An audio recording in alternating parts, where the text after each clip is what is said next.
everyone, welcome to Aura Healing World. আৰু আজি আপোনালোকলৈ খুব ধুনীয়া টপিক এটা লৈ আনিছো। আপোনালোকে বাৰু সঘনাই 111 22 11 11 দেখি আছে নেকি? আপোনালোকে বাৰু এঞ্জেল নম্বৰ দেখি আছে নেকি? যদি দেখি আছে নিশ্চয় এই ৰিলটো আজি আপোনালোকৰ বাবে।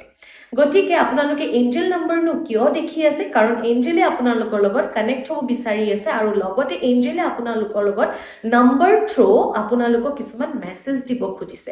গতিকে কিনো মেছেজ দিব খুজিছে আজি মই এঞ্জেল কাৰ্ডৰ পৰাই চাম। আপোনালোকৰ যদি কিছুমান কাম যদি হোৱা নাই, বাৰে বাৰে যদি বাধা আহি আছে, তেতিয়াহ'লে নিশ্চয় আপোনালোকক ৱেইট কৰাৰ বহুত বেছি দৰকাৰ। কাৰণ আপোনালোকেও ভাবি আছে যে কামটো মোৰ কিয় হোৱা নাই, মই কিয় আগবাঢ়িব পৰা নাই, মই একো ডিচিশ্যন কিয় ল'ব পৰা নাই। কাৰণ এতিয়া সময়টো ভাল নহয়, নট দ্য ৰাইট টাইম।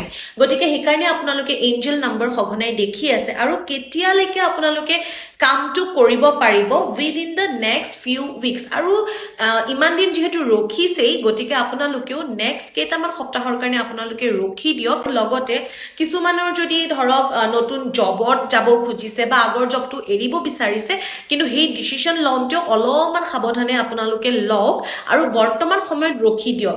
কি ঠিক আৰু হয়তো ভাল অপৰচুনিটি আপোনালোকৰ লাইফত আহিবও পাৰে। গতিকে হয়তো ফিউ উইকছ ৰখি দিয়ক, নহ'লে বা ফিউ মান্থ ৰখি দিয়ক।